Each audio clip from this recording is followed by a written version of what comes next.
So I went ahead and I asked AI to give me three highly debated topics around fitness right now trending on the internet and on social media.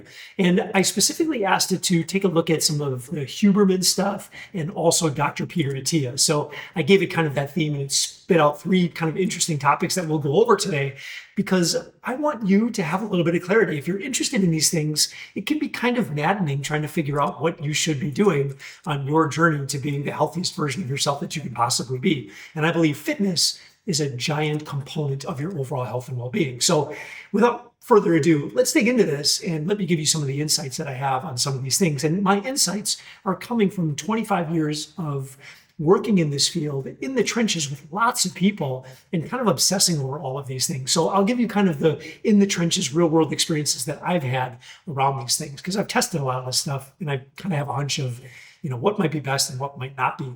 So first topic is fasted versus fed exercise for optimal health and performance. So in other words, when you're in a fasted state, like let's say let's say it's a Friday, and I'll just use this as a personal example. Like on a Friday, you stop eating around, let's say 5 o'clock, and then you go to sleep, you wake up in the morning, and then I would work out at 10 a.m. And it would be a very challenging, difficult workout at 10 a.m., but I wouldn't eat any food from 5 in the evening until 10 in the morning that next day. So that's 15 hours of not eating any food. Maybe more than that. I think my math is wrong there. Maybe 12. 17 hours of no food. So a lot of people might kind of cringe at that and go, well, how do you have any energy to actually get through that? But what I'll tell you is that I felt amazing in those workouts.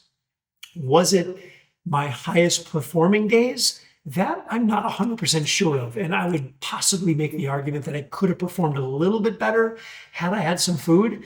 But my intention was not just to perform my absolute best that day, but was to kind of challenge my body and challenge my system to be able to do really hard work despite being fasted and not having fuel in my stomach at that time. Because we all have stored fuel in our bodies, right? We have glucose, which is sugar, stored in our body. It's stored in both our liver and in our muscle tissue, the majority of it actually being in your muscle tissue.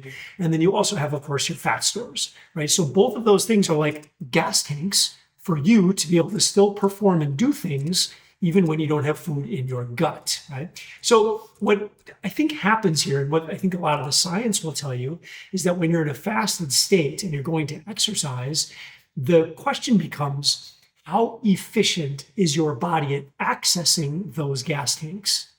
And if you've never really exercised fasted before, or if you don't spend a lot of time in a fasted state, which most people don't, then your efficiency to be able to access and utilize those resources that are in those gas tanks are very low. So you might feel terrible. You might not perform very good. In fact, you might perform really poorly.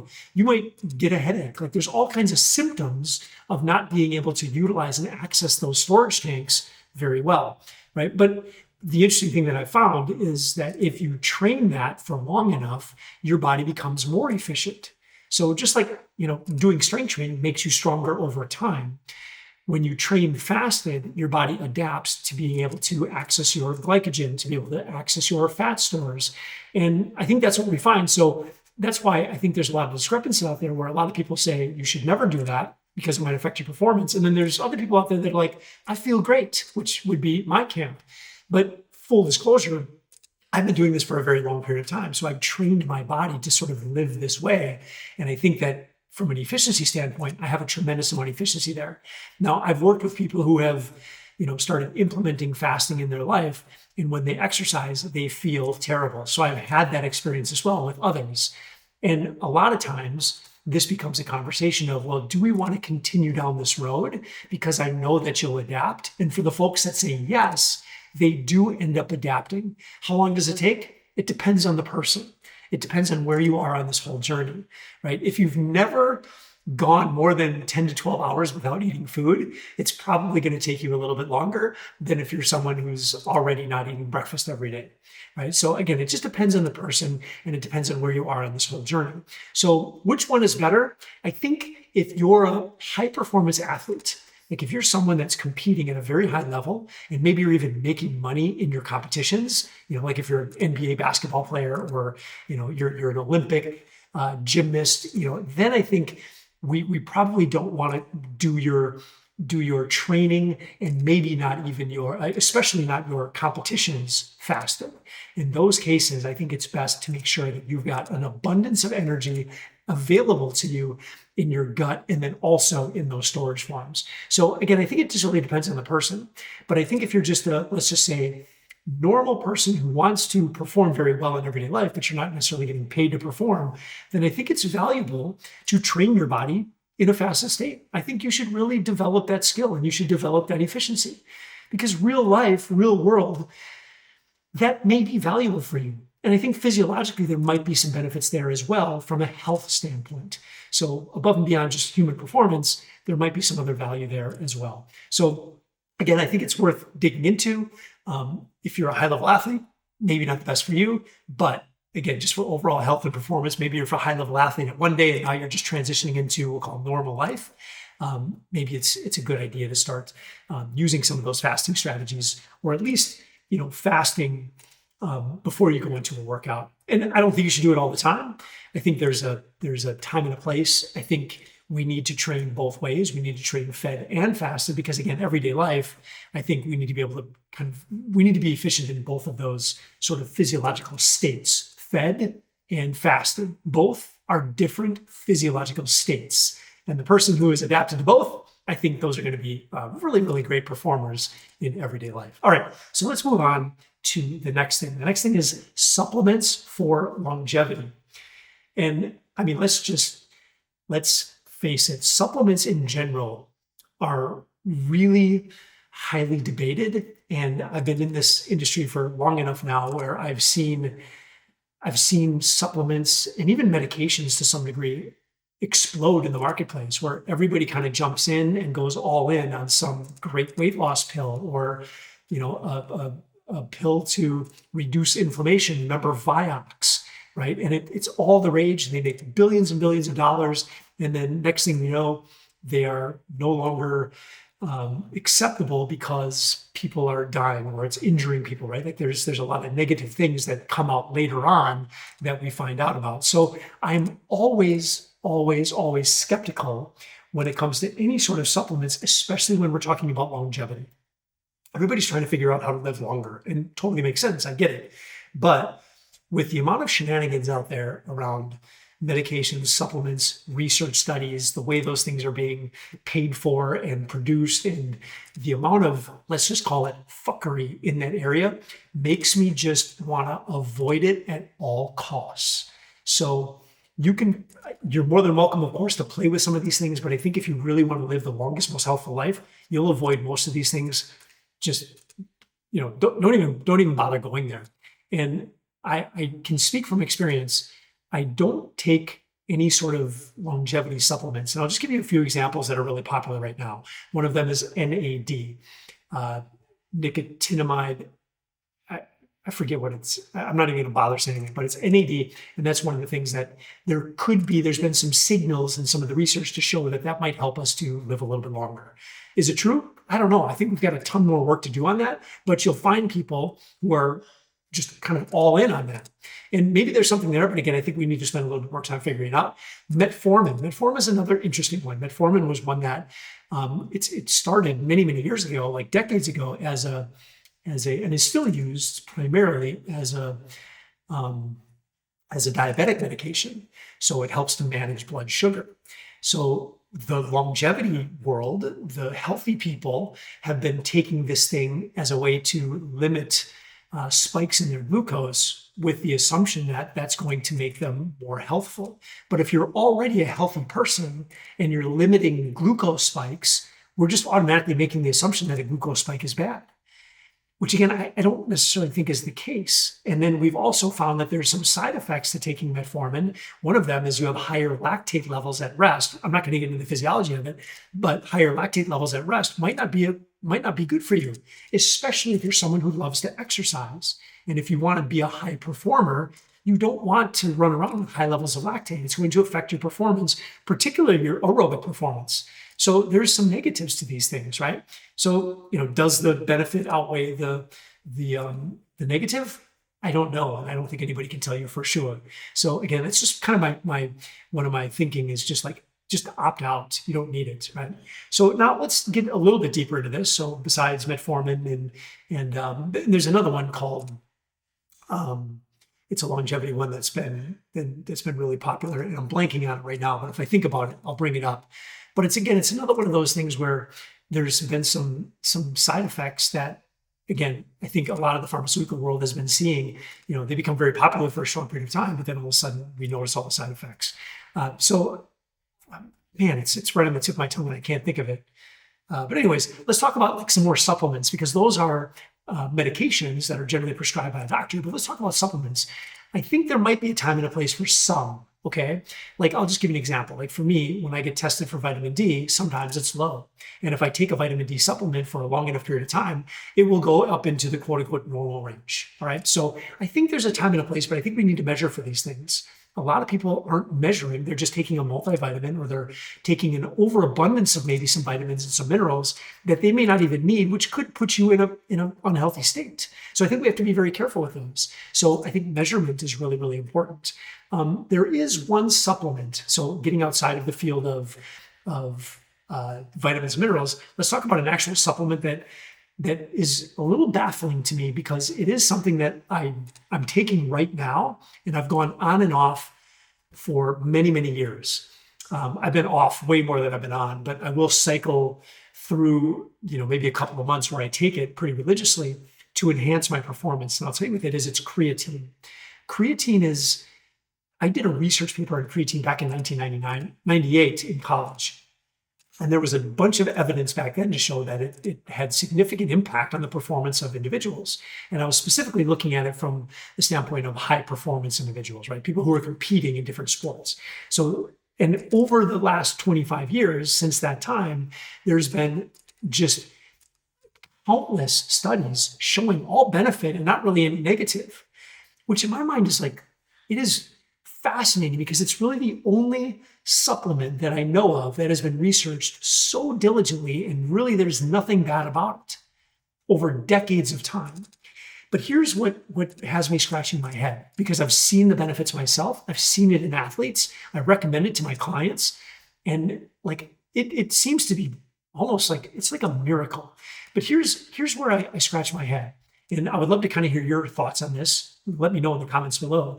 But I have this belief that Mother Nature has created us as perfect beings. And whether you want to track this into religion or not, I don't tend to be very religious, but I think there's a higher power. Something has created us, and they've created us in this beautiful, almost perfect vision, right? Like there's something amazing about the human body. And for us to make this assumption that, well, all of us as a population we're just low on creatine. Why would that be? And maybe it's true, right? Because it seems that just about everybody who's into exercise I put on creatine seems to find great value in it. And I know some people say they're not responders, but I got to be honest. I mean, most of the people that I've met, I can't think of a single person who wasn't a responder. So I think there's something there. But again, I scratch my head, because I also have this belief, which is a conflicting belief, that we're perfect already. So why mess with perfection? Why do we think we know better than Mother Nature what our body needs more of or less of? Right. So anyways, just some thinking, just kind of debating that, and would love to kind of hear your thoughts on it. So there is my thoughts on supplements and longevity. I say avoid them for the most part. There's a time and a place. They're a tool for a specific job. If you're measuring and you notice that you're low, I think that's maybe a problem. But to be perfectly honest, sometimes we can track some of those deficiencies with just poor lifestyle, right? Like if your nutrition is really poor, start there, then add in the supplements. Like for me, I eat very, very well. I eat, meat, veg, and seasoned fruit pretty much all the time. So when I have a deficiency like vitamin D, which is really the only one that I notice, it kind of makes me scratch my head a little bit, but that's the time that I'm going to supplement. Okay. All right. So let's talk about the next thing, which is exercise protocols for different life stages and genders. So you've probably heard the fact that, or this idea, I shouldn't say fact, because it's definitely not a fact, but you've heard this idea of when we get older, we need to scale things back. We need to spend more time recovering. We need to lift less weights and do more repetitions. We need to not run as far. We basically just need to kind of tone things down a little bit as we get older. And then we can go into there's one of the things it talks about is genders. Should women be training differently than men? And I believe that there may be some nuance to this, but I think that we put some imaginary limits upon ourselves that don't need to be there. And two of those things are getting older. I believe that we're limiting ourselves. The experts are limiting us by giving us these beliefs that we have to kind of slow things down. I have seen over and over and over again, when it comes to age, I know so many people who are in their 50s, 60s, even 70s, who are absolutely crushing it in their fitness.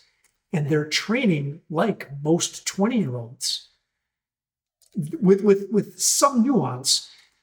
I also have to just say that these people think very differently than what I just said. This idea that we need to kind of tone things back as we get older, that's not their mindset. They legitimately don't believe that way of thinking. They don't want to believe it. Now, maybe there's something there because I program for a lot of these folks, and I do tend to change things a little bit. But for the most part, these people are way more capable, I think, than what anybody even understands is possible, right? So I think we have to be very careful with that. I think we're holding people back from achieving the potential that they truly have. And I think we're creating this belief that is hurting us as a society of aging individuals more than it's helping us, and there's obviously some nuance to this. If you're someone that's never exercised before, I think you have to be real careful. I don't just mean go out there and start augering yourself on the ground. I don't think that's the answer. There's a right way and a wrong way to sort of approach this whole thing. But if you're willing to put in the work and you put in the time, and maybe you're someone who's been exercising for many, many years, but I just talked to someone who exercises regularly, they're in their late 40s. And when they were telling me their strength numbers after doing strength training for decades, I was shocked at how low they were. And I'm like, my goodness. And the fear was getting hurt. And the fear is becoming greater and greater as this person is getting older. So they're probably going to start declining in their 40s on their strength, and they haven't even come close to their full potential because of fear. So fear tends to hold us back. And if the messaging is all around fear, I find that to be a massive problem. And even for genders, women have always been considered the weaker sex. Now, we can obviously look to the numbers and we can see that, in powerlifting and weightlifting and all sports, women generally don't perform as well as men. But that doesn't mean that they shouldn't train similarly to men. I have found, and I've worked with a lot of women, young and older, I have found that, again, with the right training protocols, they can train just as hard as men, in a lot of cases, even harder. So I believe, again, that we've put this frame around women to sort of, just create this idea of them being a weaker sex. I believe they have a lot more potential than what society has allowed them to get to. And I think if we can start breaking through some of these limiting beliefs as a society, I think they can go even further. And I've seen a few women kind of break out of these mindsets and push the limits, particularly in the sport of weightlifting. If you ever watch the Olympics and you see the guys and the girls lifting these incredible weights from the floor, one of the interesting things is we've seen women weightlifters, we've seen their numbers go up dramatically compared to the men's. Partly because they started later. The sport of women's weightlifting, became popular much later than men. So I think they're kind of behind overall. But it's amazing to me to see the full potential of a woman when she's training properly. It's amazing. I've known a lot of women that can crush most men, even men who are bigger than them. It's pretty wild. So I think we have to stop putting people in boxes. We have to stop limiting our potential and coming up with these crazy beliefs. I think we have to obviously train properly. We have to understand what that means. We have to understand how to build our bodies in a way that makes sense so that we can be more resilient. But when you do that, man, sky is the limit. I mean, I can't tell you just the potential that you have. If you're sitting here listening to this, I hope that makes you excited. And I hope you start thinking a little bit differently because, look, man, the more you push yourself on the fitness end, the more space you can create under the curve, the more fit you become, the further you get yourself away from disability and death.